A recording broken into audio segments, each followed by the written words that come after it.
The air in the cell smelled like burnt metal, and something sharper, something alive, and I had not said a single word in 3 days.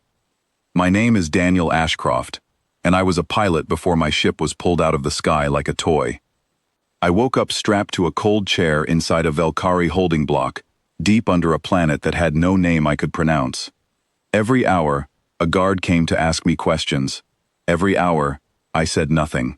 Not because I was brave, because I had been trained to know that the moment I opened my mouth, they would find a way inside my mind and take everything I knew. The Velkari were not like us. They did not carry weapons into a room to make you talk. They did not need to. Their minds could reach into yours and walk through it like an open house, picking up whatever they wanted from the shelves of your memory. My commander had warned me before the mission. He said if they capture you, do not speak. Do not think about the mission. Do not think about the coordinates. Fill your head with something else, anything else. So for 3 days, I filled mine with my sister's garden, tomatoes growing red on the vine, the smell of wet soil after rain. Small, ordinary things that meant nothing to anyone but me. On the 3rd day, the door of my cell opened, and a woman walked in who was not like the guards. She wore a long dark coat, and her eyes were large and black, like still water at midnight. She did not carry a weapon. She did not need one.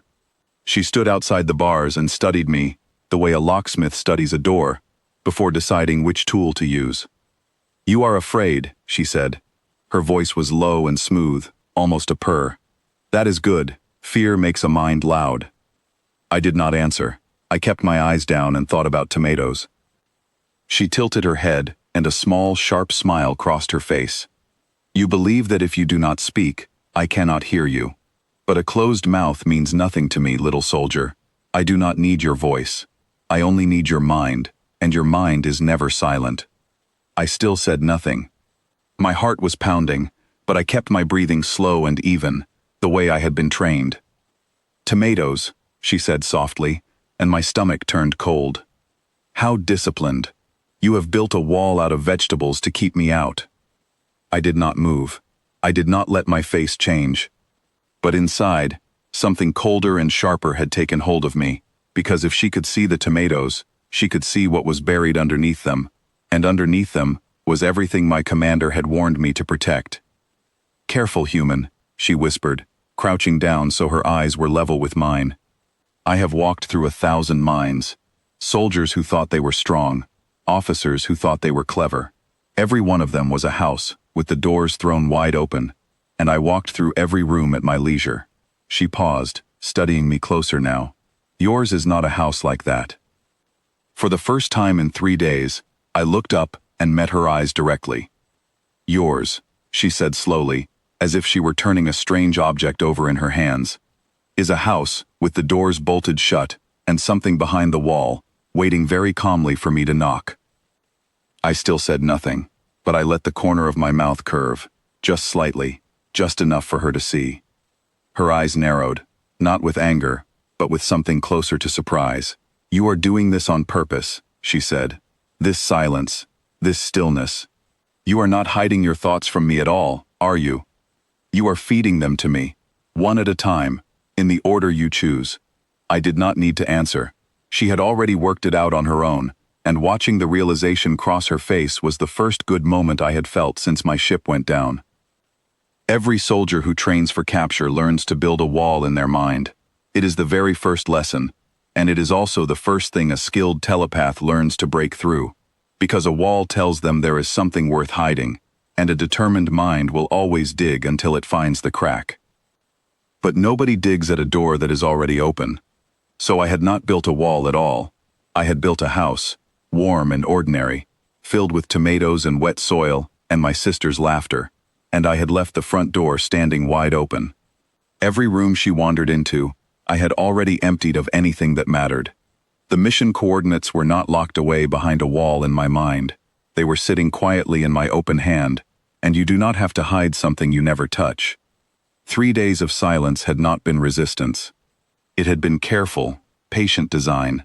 She rose slowly, and the sharp amusement drained from her face, replaced by something more careful, more respectful, in the wary way a person respects a storm they have just realized is much bigger than they expected. "You never spoke," she said, mostly to herself. "Not because you could not. Because you did not need to. You were never hiding anything from me, little soldier. You were hiding yourself from yourself, so that when I searched, I would find nothing, because there was nothing there to find." I finally spoke, my first words in 3 days, and I made them count. "Careful, alien," I said, rising to my feet slowly, unfolding to my full height so she had to tilt her head to keep looking at me. "You are not the only one who learned how to stay quiet in a loud room." For a long moment, she simply studied me, and something moved behind those dark eyes that might have been caution, or might have been the first real respect she had shown any prisoner in that block. Then she reached toward the small device clipped to her collar, and I understood, too late, that this had never really been an interrogation at all. It had been a test. "Command," she said, without breaking her stare. "Cancel the transfer order. I am keeping this one." She paused, and a small, softer smile touched her lips. "He is the first mind I have ever met that built itself around me on purpose. I want to see what he does when I stop trying to break in." The cell door slid open with a quiet hiss. "Welcome to the Fleet Intelligence Division, human," she said, holding out a slender gray hand through the gap. "Try not to think too loudly. It does not suit a spy." I looked at her hand for a long moment, weighing everything that had just happened. Then, for the first time in 3 days, I let every wall in my mind fall open at once. The garden, my sister, the tomatoes, the coordinates, and underneath all of it, one single thought, unguarded and aimed straight at her like an arrow. "You have no idea what you just recruited." Her eyes widened, just slightly, and this time the purr in her voice was unmistakable. "Careful, human," she said again, but she was smiling when she said it.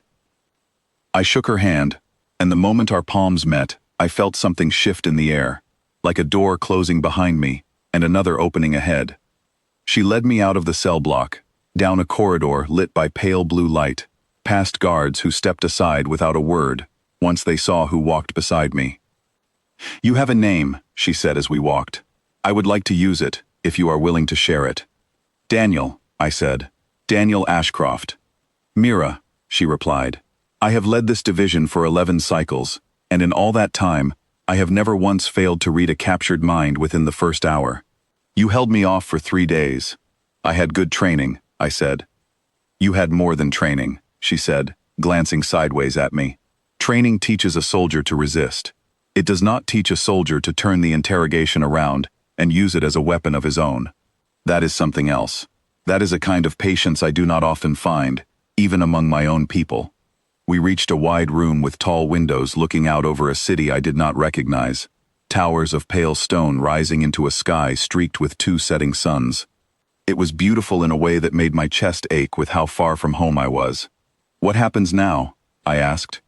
"Now you learn," Mira said. "You will train with us. You will learn to guard your mind the way you guarded it in that cell, but with purpose, with skill, not just instinct. And in return, you will teach us something about your people that none of us have ever understood." "What is that?" She turned to face me fully, her dark eyes steady on mine. "How a species with no gift for reading minds learned to build the strongest walls I have ever seen." I thought about that for a moment, and then I answered honestly. "We learned it because we had to.